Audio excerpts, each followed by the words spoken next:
You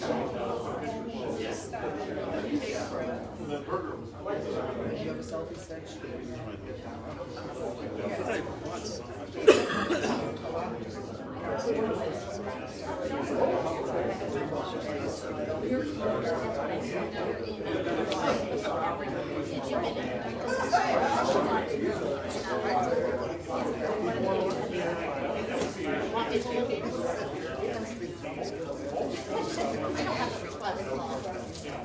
Well, then maybe it went.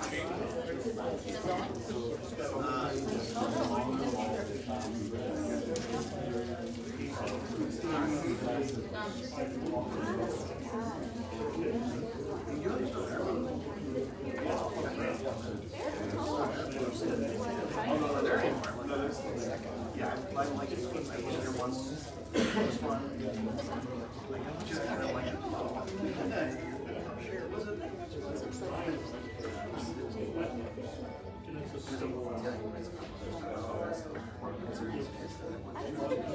What's that?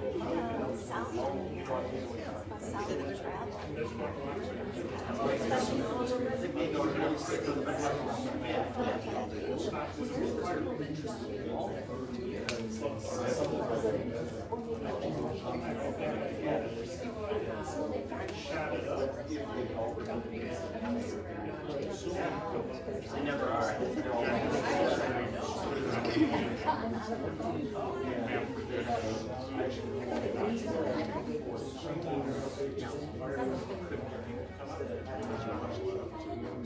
What sort of theater was it? Yeah, it was just like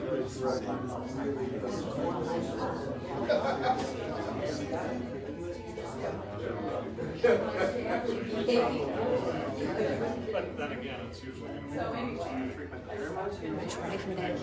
Yeah, I tried to, but there's too many heads.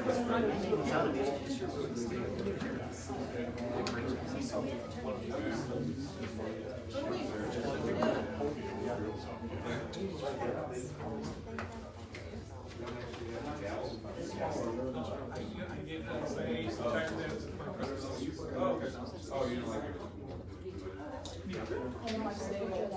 Never used it.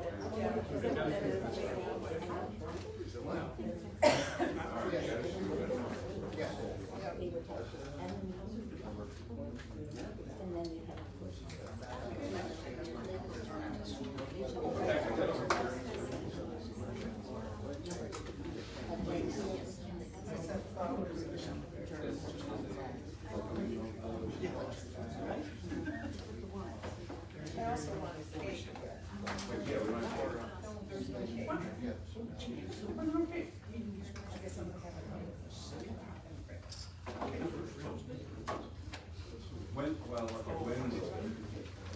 were the okay, software.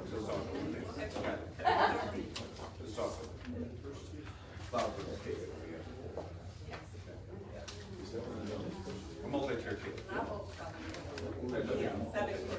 Yeah. Oh, you want cake? Well, we were wondering, but this is like a soft opening, so yeah, we have the full. Who's already? Yeah, that's the cake at the end. I'll bake some cakes. The bacon. Thank you. Something. You have to build it. You're builders, you have to build the cake. I could do that. Like stuff from Cake Boss, you just shaped like those. I'll help. This isn't my wheelhouse for sure. Nah. Is it party punk or something? Fiery. Oh, wait.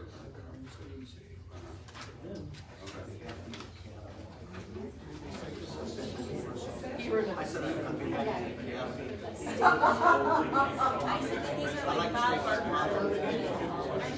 But Hardy Planks, that's the top end. Yeah. Before the end of Pheasant Run. Oh, yes. Okay.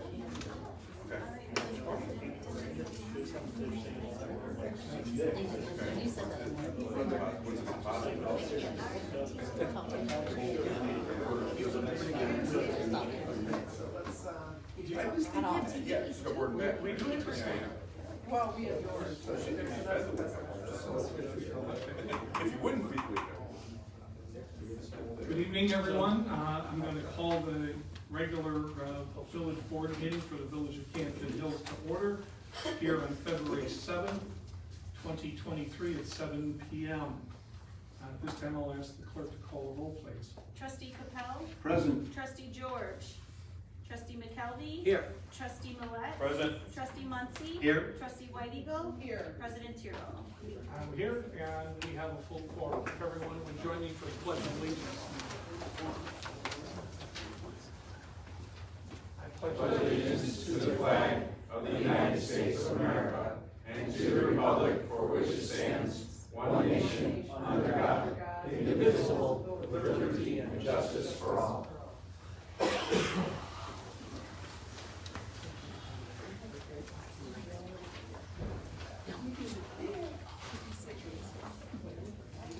Welcome, everyone. Do we have any public comments for tonight? Yes, sir, we do. Kim York? Evening all, Tim York, resident now coming in about 24 years. I just actually wanted to make a public comment about the language that Trustee Chappelle actually suggested be added to the webpage where the zoning ordinance is going to be. I get where he's coming from with that. I think if I was in 1944 when that was written, I'd still take issue with it. And if I may, I'd like to reread it for everybody that didn't hear it. Quote, "A zoning ordinance impose such reasonable limitations upon the right of a property owner that his property as he pleases as may be determined by consideration of public health, safety, and welfare. But he may not use his property as he pleases without regard for his neighbors or the effect of the actions upon the welfares and prosperities of which he is a part. Nor is the zoning ordinance merely a temporary matter.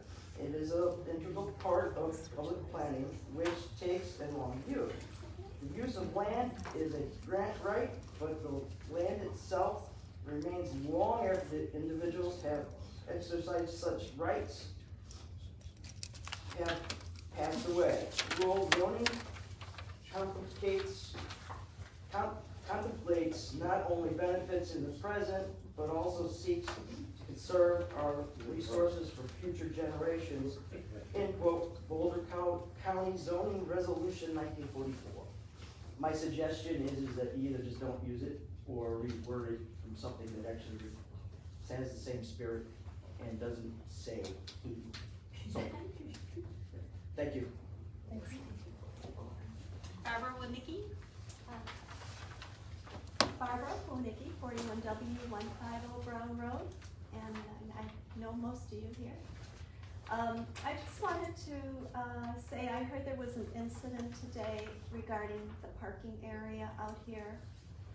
And I think it's been an issue for several years now since the village has been formed. And I drive by this building several times a day going into town, Myers or wherever it may be. And during the day, there's plenty of parking left that could be shared with your neighbor next door, Old Town Pub.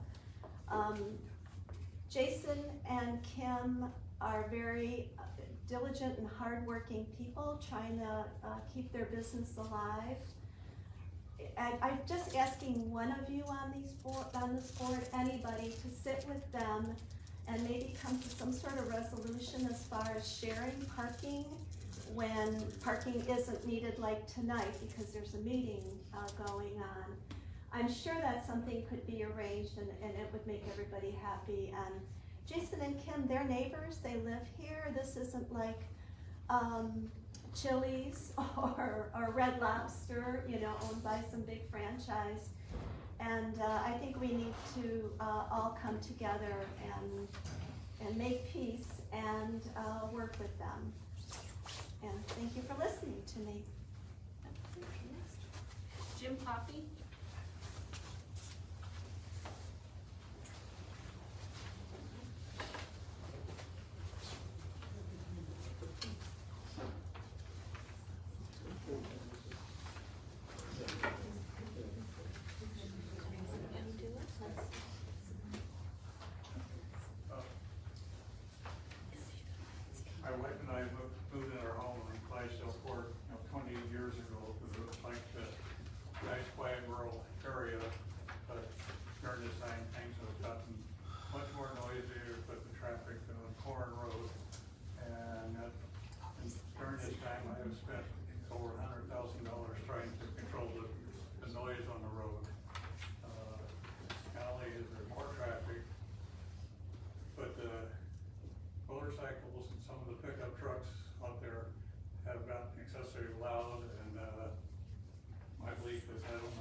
last time anybody's got a ticket for a loud muffler, especially on a motorcycle.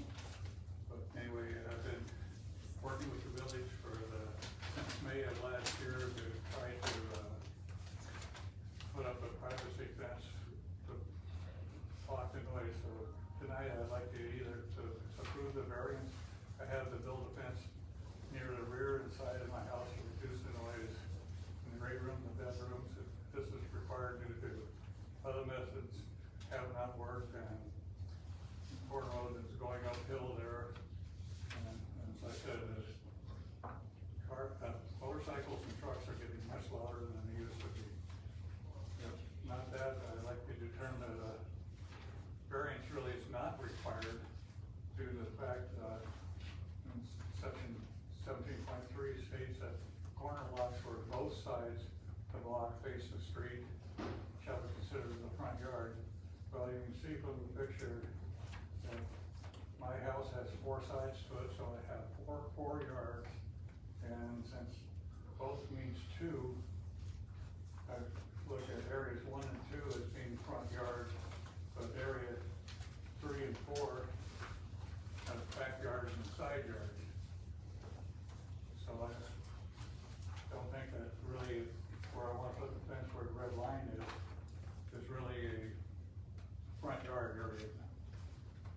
And if I actually, and also in there talks about if you have if it's opposing a court, you can actually go 12 feet high, so going 8 feet high is well within that limit. So if I put a basketball hoop or a small X in the middle of the back side of my house, that's a basketball court, so I should be allowed to build a fence there 12 feet high without any kind of variance. Or, if that doesn't meet your approval, your definition says structures erected other than lot lines in close proximity to lot lines which have solely ornamental purposes which do not, in fact, serve the purpose of enclosing or partially enclosing property separating property from adjoining properties shall not be within the definition of the fence. So, I would like the possibility of building a backdrop to the existing landscape there in the same area, or the option D is to tell me to sell my house and move. But I would like a resolution tonight. And like I say, this has been going on since May of last year, and I think it's time to come to a good answer. Thank you, sir. Patsy Smith. Congratulations on your new space. It's nice to see that we can meet here now. I'm here today to talk about what I believe the village board probably is unaware of, and that is that the highway district has not been paid under the invoices that I had submitted last summer. Ray dropped them off here. I had prepared them, and they paid. The village still owes the township $64,698.57.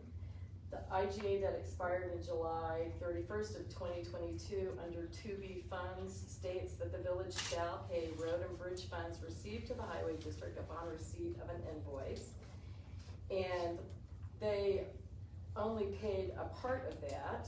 They paid $222,509.34, and that's how they got the shortfall.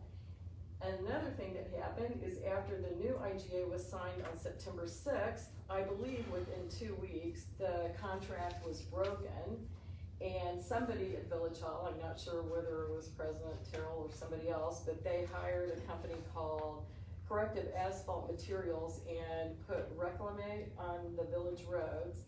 And then they had the gall to send the 2 invoices in the amount of $63,715.41 to the highway district and demand they pay it out of the road and bridge fund. Well, again, the IGA that was signed on September 6th under D says delegation of maintenance. And that states, the village designates and grants all maintenance authority over to the municipal street system to the district and authorize the district to exercise such powers over the municipal street system. Commissioner Galucci was not consulted about the need for this. He never agreed to it, didn't know about it, and it happened. So therefore, I don't believe he should have to pay for it, and I'm pretty sure they don't think that either. And I believe you should be reclassifying it to go under your motor fuel tax fund if it's an eligible expense, and if it's not, it should come out of the village's general fund. Also, you will be getting in the near future an invoice for $35,460, which represents 18% of the Anderson Road repaving. So that needs to be addressed in a timely manner as well. And I talked to the former village treasurer, because she now works at the highway district, and verified that my numbers were accurate. And I have all the backup documents with me, if anybody would like to see it. But what I really would like is that since the administration, for some unknown reason, has not put this on an agenda, I would like to ask 2 trustees to vote to put this on the agenda to be discussed, so the township can be paid and plead their case. I have all the documentation you would need. Rebecca Flores said she'd be happy to talk to anybody about this and verify the information I'm providing you. I have her cell phone if you would like it. And I also believe you should talk to her about her tenure here at Village Hall. Based on some of the things she said to me, she implied that she was asked to do some things that were unethical, and that she kind of implied there might be a toxic work environment here. And I would certainly suggest you talk to the employees at Village Hall and to Rebecca to find out what she has to say about those things. Those are serious concerns. Another issue is that I believe there's a typo on the administrator's report for resolution 2301. I believe it's in regards to 2021, and there's something in your paragraph that uses 2012, and I believe that's incorrect. So if you could clarify that for the board, I think that would be helpful. Let's see, I think that it's important that the village board be kept abreast of what's happening with these IGAs. If the village has no intent of complying to them, they shouldn't negotiate and sign them. So I believe that you should follow the letter of the law, and this is another government entity. We're all supposed to be working together for the betterment of the whole, and I don't believe that's happening here. Thank you. If I may inject at this point in time, because of a number of inaccuracies that have been stated, I think it's important for the public to know. I have evidence. That's fine, but we've been with Highway Commissioner Galucci, we've gone through it. To this date, we still don't even have a December invoice. So we've worked through those issues. We've met with their new treasurer, with their road commissioner, and with Mr. Galucci as well. And the statements that you've made are inaccurate. So I'm here to let you know that I've spoken to both Commissioner Galucci today as well as their treasurer, and what they have told me, and I have emails to back it up. okay. Thank you. Janet Burson.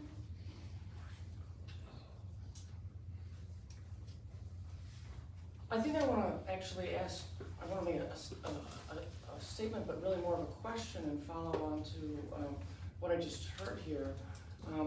One of the things I noticed that we're going to be discussing tonight, that you're going to be discussing tonight, is a proposal for HR Green to do $49,500 of engineering work for our roads. I'm curious as to where that falls into this overall rubric and why they would be doing that rather than the township. Seems like a substantial amount of money. And so I'm going to leave my comment just at that for you now. That is all. Since we're ahead of the game, I'll answer your question directly. The roads redone are MFT and reading the IGA and by common agreement with the highway commissioner. First of all, township does not do their own engineering. Okay? Even on their roads, they don't do their engineering. KDOT does their engineering. As a village, we have HR Green perform that function. Okay? Any other comments? Okay, thank you. We move on to consent agenda. Again, a consent agenda is an omnibus vote. There's no discussion, all items are grouped together. And with that in mind, we have item A. As you see, the minutes have been delayed. We had a computer swap out that caused some difficulties in getting those up timely. So we have motion on consent agenda B. Do we have a motion for that? Trustee White Eagle? I'll second that. Trustee McKelvey? All right, roll call please. Trustee Capel? Aye. Trustee George? Aye. Trustee McKelvey? Aye. Trustee Millette? Aye. Trustee Muncy? Aye. Trustee White Eagle? Aye. Unanimous, motion carries. Okay, we move into items, item 5, action items A through E. We have a motion to approve resolution R 23-02, a resolution authorizing the execution of an agreement for design engineering services with HR Green for an amount not to exceed $49,500. So moved. Second. Trustee Muncy and seconded by Trustee Millette. The only thing missing from the staff memo, is that, we wanted this done yesterday. Yeah. Just for purposes of all, again, as the village's engineer, HR Green is that village's engineer. All non-maintenance, if this is road reconstruction, falls under HR Green by common agreement with the highway department and the highway commissioner. So anything involving MFT goes through the village. We've also recognized in lessons learned from other communities, Elburn, South Elgin, and others, for years, the bidding process, the awards of this nature took place in May, which means the bids went out midsummer. Midsummer is the highest rates for asphalt and asphalt paving. So we've, with this past year, and we'll continue to move up and do our bidding processes in the late winter, which typically January, February timeframe, and those are when the best rates for asphalt occur. So, are there any questions about the roads that we discussed at our prior meeting? Trustee Muncy? Question for HR Green, for Scott. There you go. Don't have to press a button. With this now, if this motion is approved, how much time do you need to complete the engineering study and get them prepared and basically go out to bid with the township's assistance, obviously? Approximately minimum of 2 months, I would say, for a project like this. Of course, if we get snow and we can't get out and measure streets and such, you know, that could be a little bit longer. That would be the quickest that could be done. Within that time frame, also, we'd be looking at what the available funding is that the village has for a project like this, and look at what is funded, what's available to be completed yet this year. As shown in here, it's pretty significant sized project. So kind of going down the same path of while the village is working on its budget, we're also getting going on the engineering. Depending on what the budget is, what can be done this year, with not adequate funds, we're ahead of the game for engineering, really bidding for 2020. Understood. Yeah, that was part of the previous discussion, so thanks for reiterating that. Just a follow-up to that would be, if you could please, because we're sort of hampered or tied to our meeting schedules, just try to, since you're already looking at 2 months, try to make sure that things are coinciding with, so we can, keep this on track. Absolutely, and the plan would be, as we go out to bid, we would like to schedule the first meeting with the village, because you typically have a process, discuss it at one, and approve it at a second meeting. We would want to, while we're in the bidding process, update the board at that time to try to expedite any potential. So that we're well aware of your concerns. Great. Okay, thank you. And simultaneously, or tagging onto that question, we have begun the process for the A, B, and C sections of roads from this past year. Correct. Those plans were supposed to have been submitted to IDOT today. I didn't double check at the end of the day if they had been. We'll see their review and processing time. We do understand they are short one reviewer at the present time, but we'll do what we can to get that through in a timely process. Good deal. Maryland's out for 2 weeks too. Who's out for 2 weeks? Sorry, Maryland Solomon's out for 2 weeks also. Thank you. Any other concerns, questions on resolution 2302? If ready, clerk call the roll. Trustee Capell? Aye. Trustee George? Aye. Trustee McKelvey? Aye. Trustee Millette? Aye. Trustee Muncy? Aye. Trustee White Eagle? Aye. Motion carries. Thank you very much. Okay. Consider and possible action on ordinance O23-02, an ordinance denying the text amendment to allow self-storage facilities within the business district. If I could have a motion, please. So moved. Trustee White Eagle, Second. trustee McKelvey. All right, and if you would fill in the gaps. Excuse me. So the plan commission heard a petition for a self-storage facility right here at the White property. In order to build one there, they would have to have a text amendment to the zoning ordinance, which would allow for self-storage facilities, which our new zoning ordinance does not allow at all. It specifically prohibits them. And since the plan commission had already voted on the new text, they based their consideration on that, and they decided they didn't want to go against what they had already voted for in changing the text to allow self-storage facilities. So they did deny it. So this would be just supportive of their recommendation.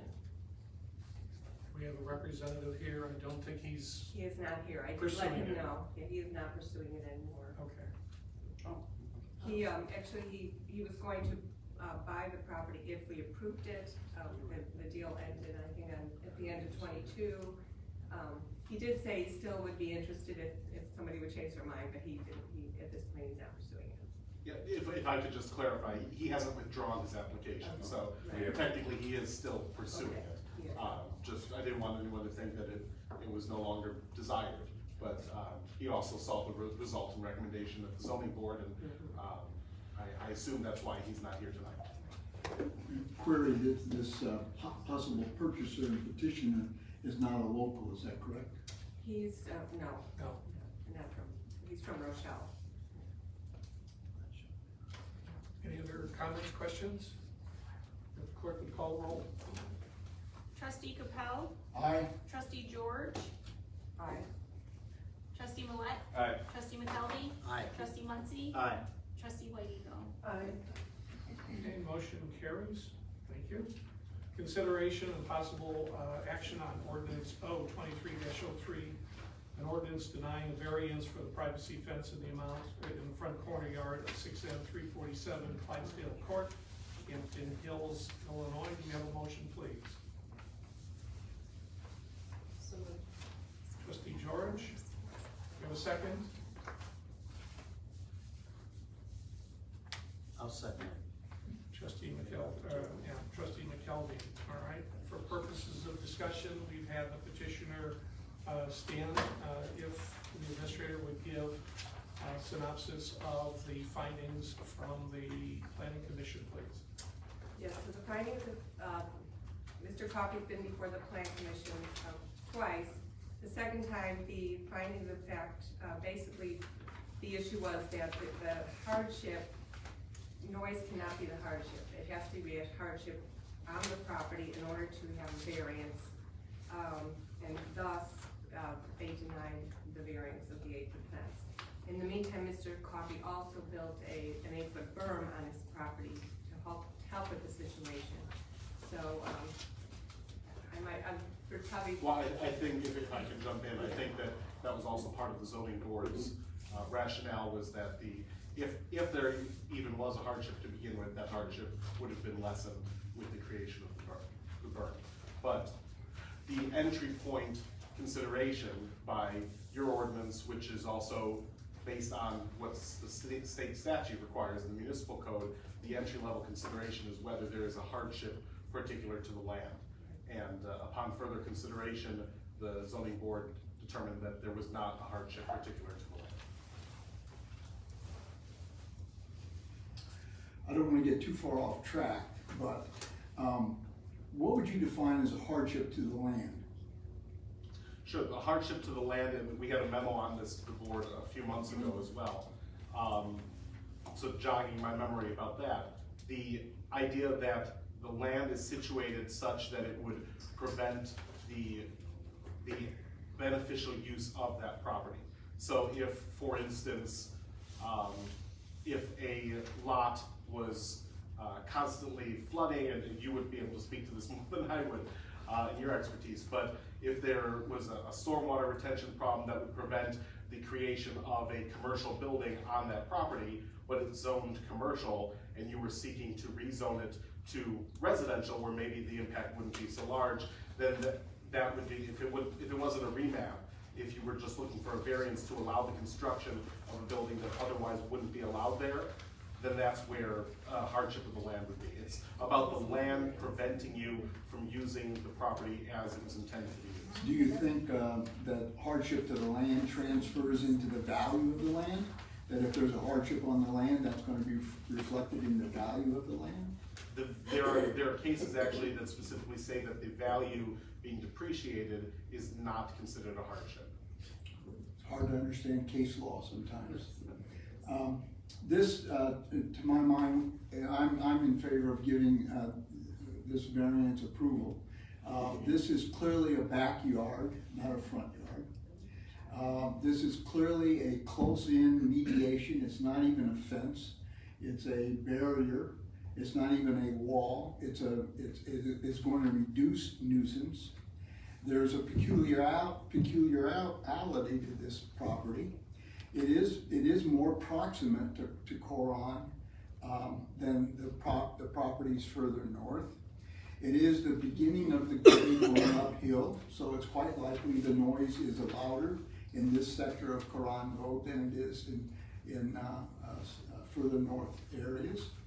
I just think that our statement about quality of life, protection from noise and nuisance, if this person is willing to incur all of the costs themselves, and there are no neighbors objecting, and the barrier to decrease the nuisance is proximate to the house, it's going to be sheltered from view of Coron Road by the berm.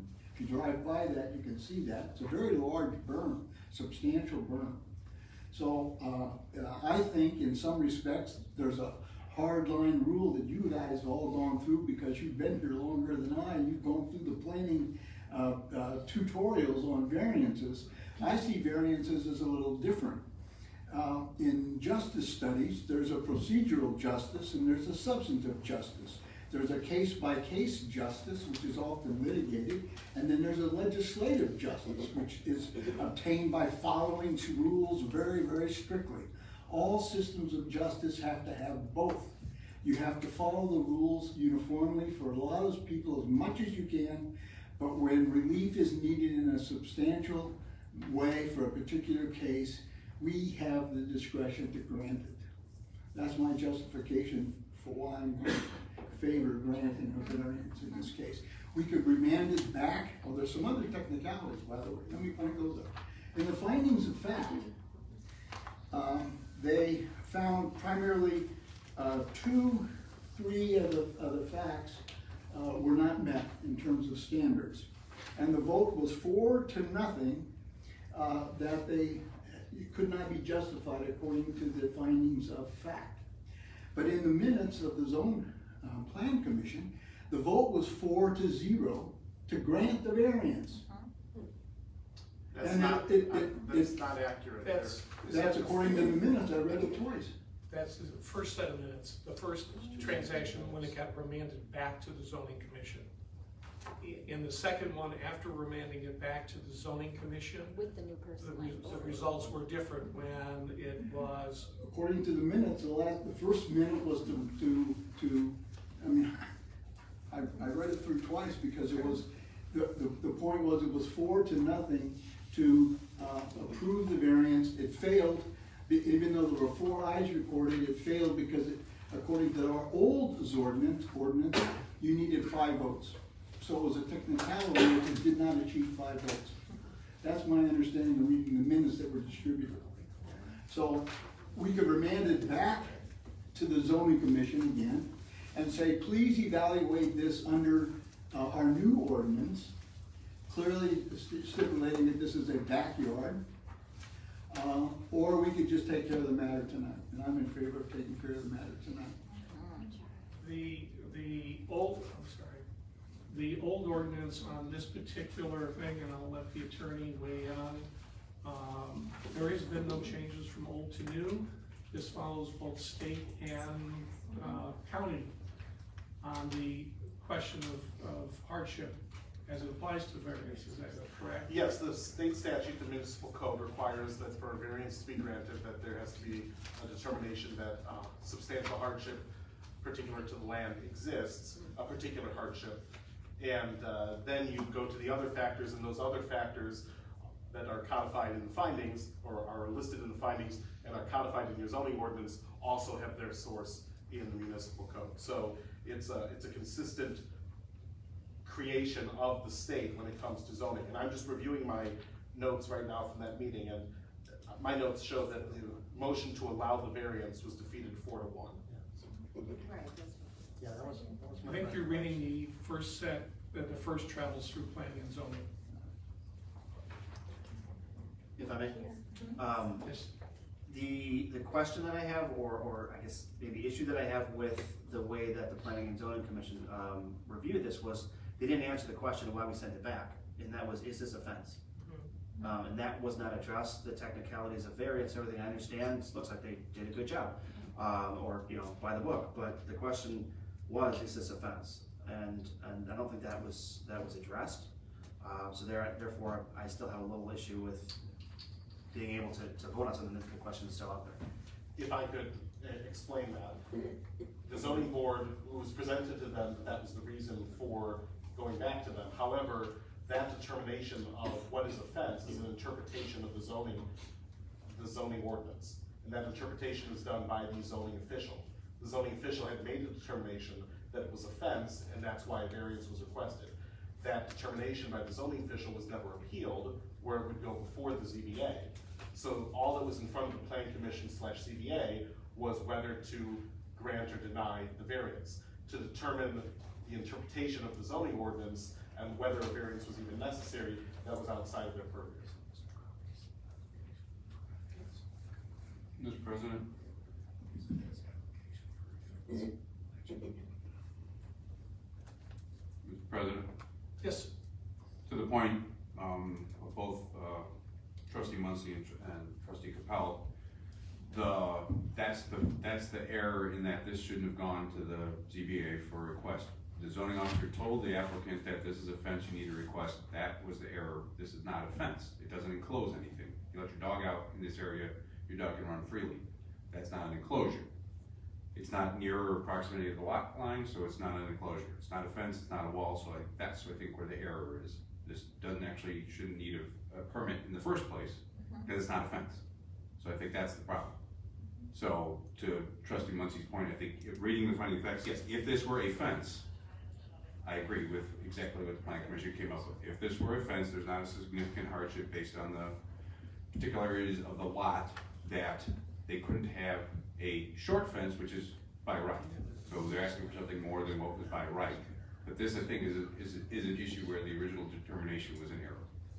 Well, I think Mr. Coffey's petition was for a fence in the first place. I'm not disputing it, Right. but we told him to apply for that based on the question he asked. So I think the error was ours in the first place. Well, to be clear, Mr. Millett. Trustee. Trustee Millett. Counsel. You can call me whatever you want. But it is a fence. That's how it is described. It is not a fence, privacy Counsel. fence. I don't care how it's described. How It's they one of those- describe the fence It's one of themselves. those cluck chicken things. It does not enclose, it is not in It proximity to the partially lot line. encloses though, which It is. does not enclose, it is not in proximity to the property lines. That's what I'm saying. So I will vote to not, right? Yeah. Do we have any other comments, questions? Trustee George? I guess that's my question too, regarding how to correctly vote, just in the sense that, yes, I think we're all nodding our heads, a lot of us are anyway, recalling our conversation in the past meeting about this not being, in our interpretation, many of us on the board, that this is really an offense. There's not three sides to it, it's continuous, there's no edges to it, it just doesn't. So what I'm questioning is, since the motion is to deny a variance, I just wanna make sure that we're voting correctly with, if we deny the variance, we're also going to be allowing him to build this. No, it's the opposite. So it's the opposite, that we would still need to, okay. Because I'm just concerned that there shouldn't be a request to have a variance in the first place. And to what Trustee Millette had indicated as well, this is the same part of the conversation that we had the last time. So I don't think there should be a variance at all that we should be voting on. So do we want to, I guess we have to vote it. I have a tendency to want to vote the variance down, but we did not have one at all. I guess, how do you correct that?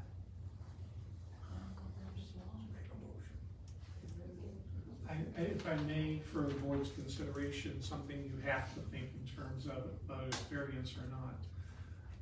There's a stipulation or a request for an 8-foot, okay? If there is no vote or no condition set, that could be 10 or 20 foot. I mean, I'm being absurd about this, but not having a permit ultimately indicates somebody can build anything of any size or height that they want. So we need to deal with that as we go through the question of yes or no, okay? It's not a question of no permit was needed. Yes, it is construction on a site of 8 feet in height, and to remove any conditions would allow it to be 10 and 12 or some undetermined height. So you're saying that without a variance, the permit is, there is no permit? Well, you had made mention that it shouldn't require a permit. No, I said a variance. Right, so. Not a permit, a variance.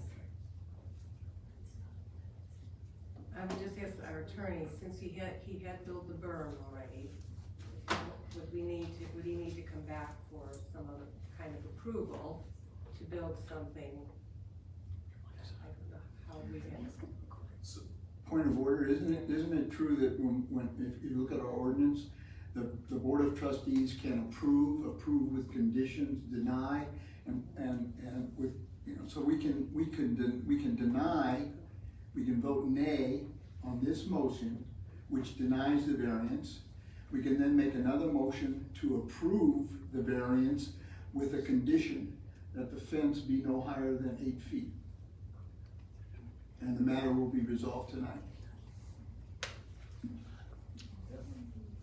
You wouldn't need to have any motion on the first denial. You would just make a motion instead. That motion would fail or not fail, whatever, but a motion would just be made to approve the variance with the conditions that you want. A couple things though to address some points. Just to be clear, your zoning ordinance specifically says that a fence includes partially enclosing property. It does not have to be a full enclosure, and it's on that basis that the zoning official determined that this was considered a fence, besides the fact that the applicant calls it a fence. So I don't think that there's a sound basis from a legal perspective of saying that this is not a fence based on the definition that you have in your zoning ordinance. Secondly, if you disagree with what your zoning official has decided, again, that time has passed, that determination is not yours to make. The question before you is whether a variance should be allowed. A variance to your zoning ordinance that would then be used as a basis for potentially other variances requests as well. Can I have you explain a little bit more about that last sentence? Sure. In other words, if I heard you correctly, it's not just this particular variance that is under consideration, but the precedence it sets for variances up and down just about any road that backs up to a major road. Is that what I'm hearing?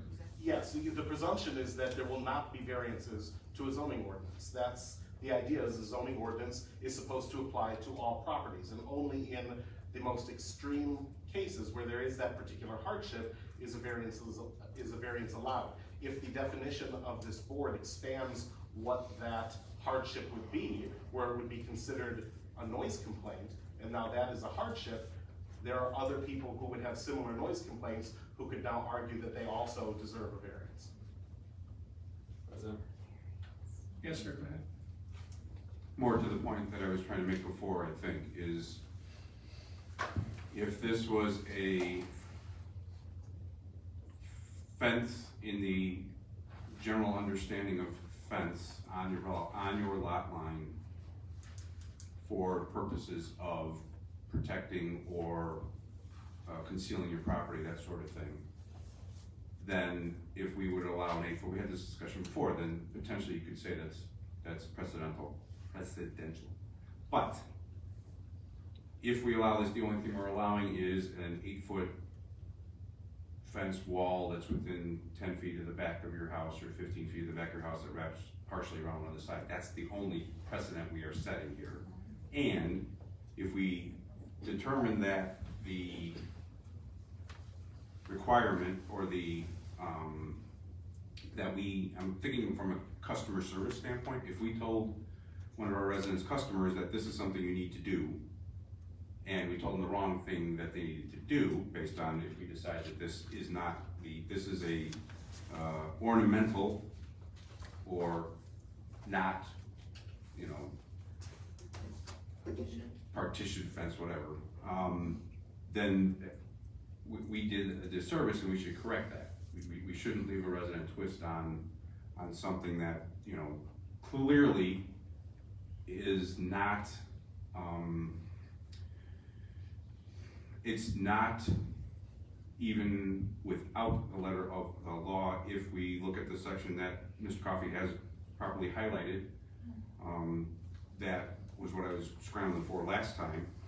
And if we just say, okay, it's an ornamental fence or wall, okay, you can have your ornamental fence or wall of no more than 8 feet if it's put in as according to the submitted sketch. I'd like to remove my motion.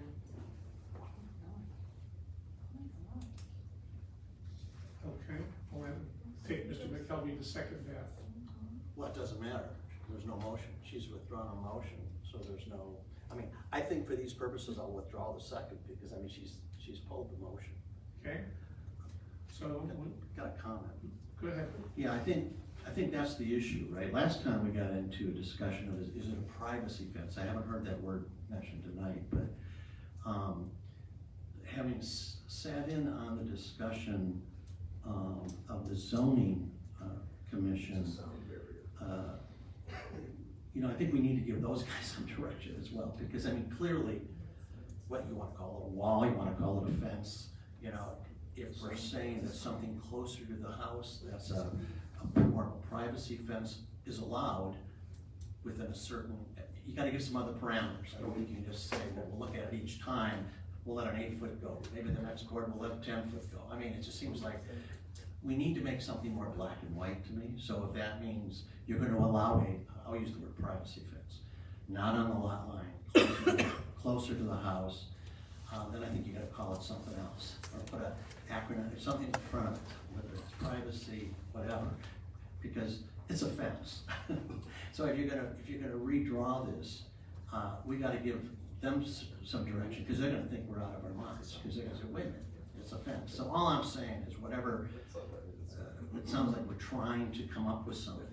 I think we owe them something black and white for future people that come through.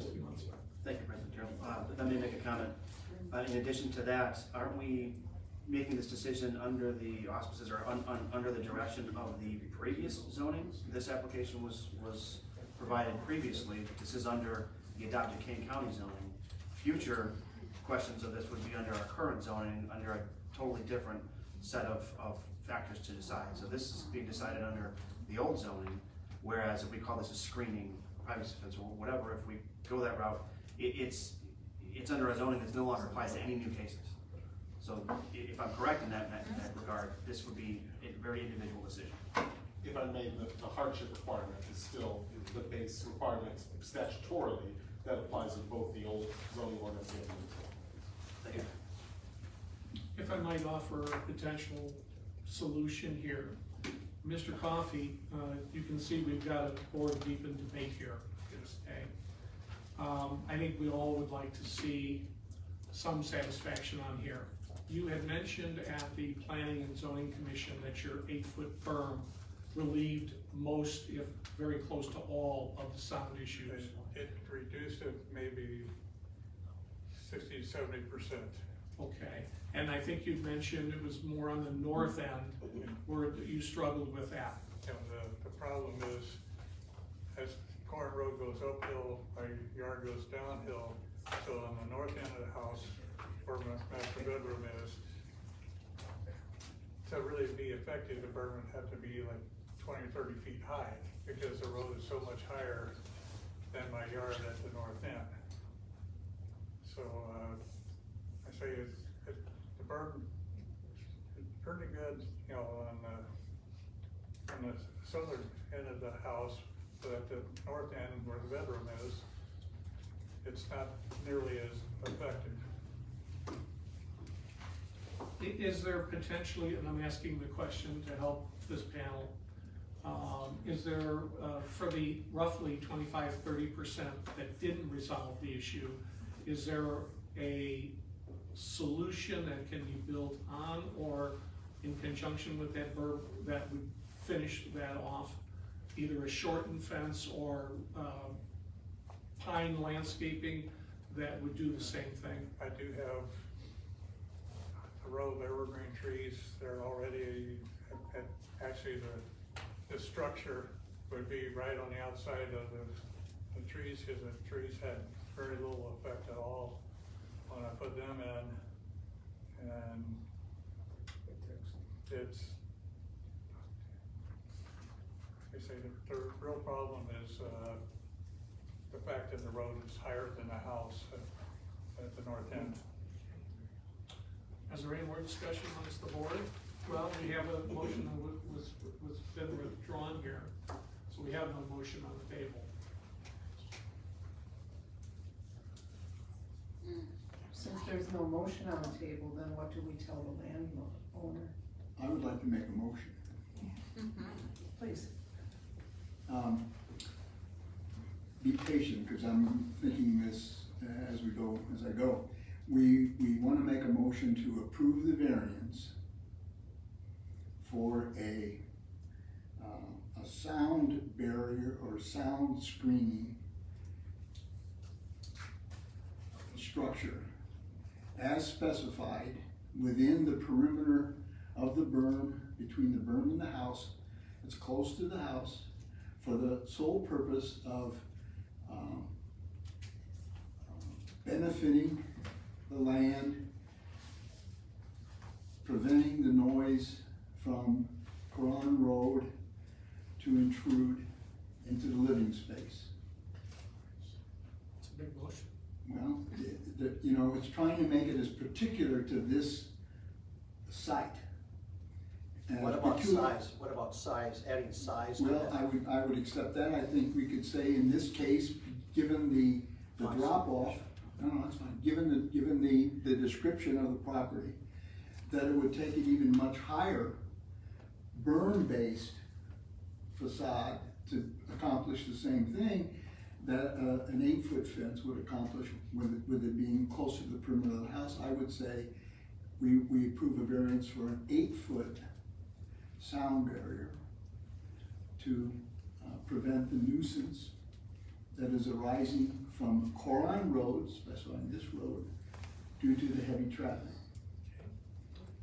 Um, And I'm willing to accept amendments to clarifying that language. well, here, that's hard to enforce, Steve Capel. I'm putting back on my other hat now. Perhaps if you consider, to make it more clear, we put something like, it could be, you know, no further than 20 feet.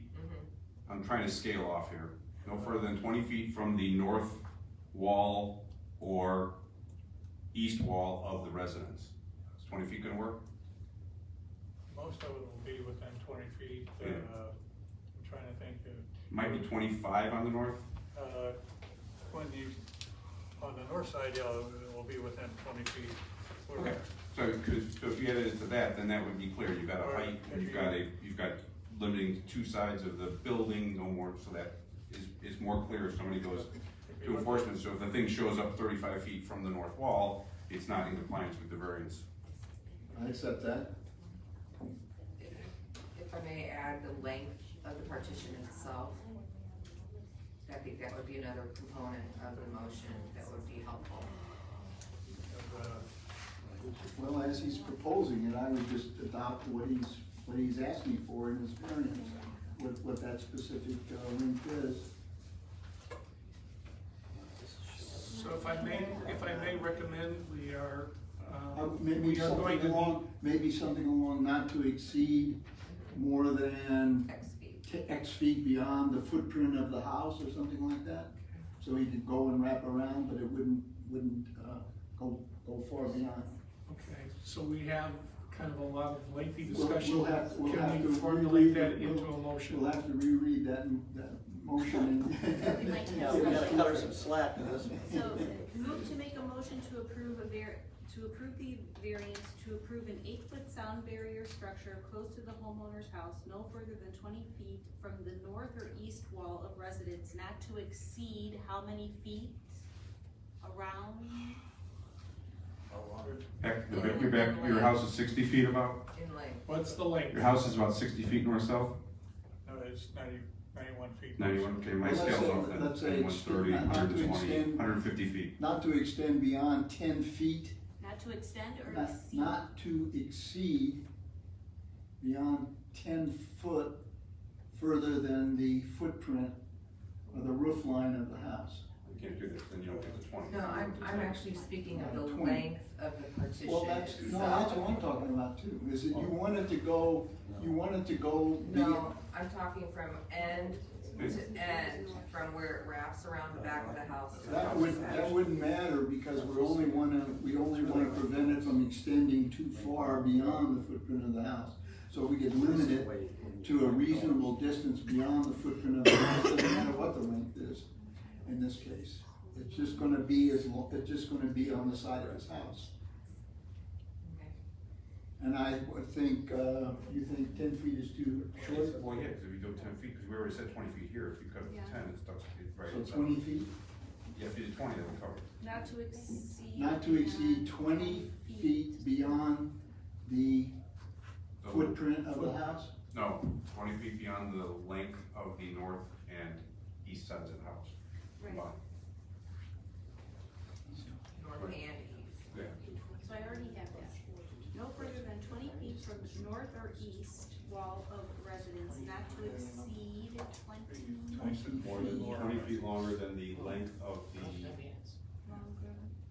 north and east sides of said residence as of 2020, as of right now. Can I ask a clarifying question? Sure. The manner in which you presented the suggestion, are you building on top of this? Or is your motion something brand new? Building on top of what? On top of the way that this was written? No, it's brand new. We're introducing a new motion to approve a variance.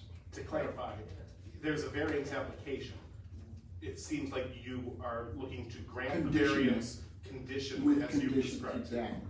So Which the is thing, not a problem. the application itself, the way he's presented it, would be what you're approving with additional conditions. Thank you, that's correct. Right, I get that, but the way that this memo is written. This is not part of it. Backwards. This is not part of it. No, this. Our I'm sorry. cover Okay. sheet. The cover sheet, the manner in which it's written to me is backwards to what it is that, and I think that's why trustee George had a question about it, because the way that it's written to me is backwards for what we would like to accomplish, I believe. Yeah, all right, so this is out the window and this is brand new, okay, Yep. good, just wanted to make sure. If I may also, from a procedural standpoint, by statute, this has to be approved by ordinance. So what I would recommend is to have a motion today, see if it goes up or down, but then at your next meeting, you'll just need to approve an ordinance codifying the motion that you made today. Rather than trying to amend line by line the ordinance that's in front of me. Yeah. Yeah. You're gonna create a new ordinance, but give the direction for the ordinance today. I would second that. That doesn't, again, and I apologize, I'm just jumping in, but why would we have to have an ordinance? Statutorily, you need to pass an ordinance to grant the variance. Rather than just a motion. All right, Mr. President, so then at the beginning of the motion, we would say, we move to draft an ordinance that will do everything we said. Approve the, as We, specified. no? Keep it the way it is. We want to grant the variance, so that's the action. You move to grant the variance. If the ordinance doesn't match what we're moving right now, then the ordinance needs to be drafted and brought back to us for council's direction. Okay.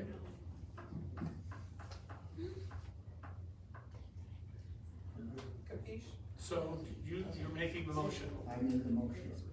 Do we want to replay the motion back as it's been Well, first, abbreviated so we have a motion to approve to the approve it, variance? and now you also have a motion to, okay. Subject to the conditions as Move to specified. make a motion to approve the current variance with the additional conditions. To approve an 8-foot sound barrier structure close to the homeowner's house, no further than 20 feet from north or east wall of residence, not to exceed beyond 20 feet longer than the length of the north and east side of the residence. Did I say that right? Do Okay. we have a second? Second. Trustee Millet, So it went from Capel to, correct.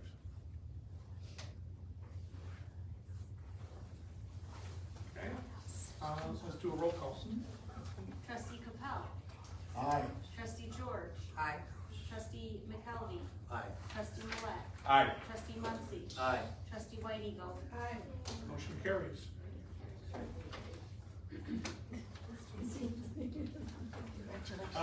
Item D, motion to approve resolution R 2303, resolution for supplemental maintenance under the Illinois Highway Code fiscal year 2021, the amount of $75,751.37.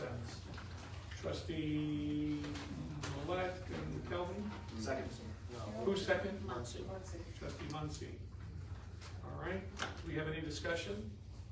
Everyone's cognizant? The good news is of the IDOT audits, we're done, we're clean, everything is now healthy. So thank you for staff. We're now. It's IDOT. It's IDOT. So, all right, any other discussion? No? Clerk call the roll. Trustee Capel, Aye. trustee George. Aye. Trustee McKelvey. Aye. Trustee Millet. Aye. Trustee Muncy. Aye. Trustee White Eagle. Aye. That motion carries, thank you very much. Item E, motion to approve resolution R 23-04, resolution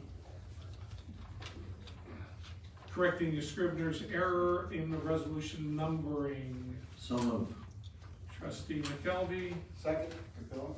trustee Capel, any conversations, discussion? Clerk call roll. Trustee Capel, Aye. trustee George. Aye. Trustee McKelvey. Aye. Trustee Millet. Aye. Trustee Muncy. Aye. Trustee White Eagle. Aye. Motion carries. Thank you, everyone. I'm gonna turn this one off. I'm gonna take an opportunity. I understand that in DC right now, I guess there's a State of the Union.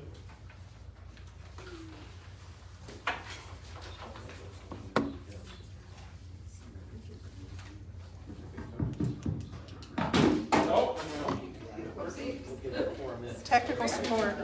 If I sit here, how do I? Oh, you're fine. Oh, sorry. Didn't realize I was being. Pretty good, thank you. Well, first and foremost, to everyone, welcome. We exit 2022, and we're certainly glad to say that it's behind us. COVID, gone is the semi-nomadic village as we sought to do our business on the road and from behind computers on Zoom. Welcome to the Village Hall. Welcome to your Village Hall. For the first time in nearly 16 years, we can all conduct all the village's business in one location. First, I'd like to thank Campton Township and the Lord of Life Church for graciously providing us with temporary venues to conduct our meetings when we needed a home. To get to this time and place, there are so many people to acknowledge and thank. To the Patsy Smith administration, in particular to former trustee John Strauss, who drove the idea of acquiring this building. To those who made it possible to convert a challenging but unusable former attorney's office into a serviceable village hall. This remodeling was primarily driven out of necessity of having a safe environment. For those who don't know, we combined police operations, including lockup cells, right here in the same space as the administration operated. A need for that separate police operations and holding cell had to be separated from these facilities. Shared hallways and toilets with police detainees needed to be eliminated. Oh, did I mention that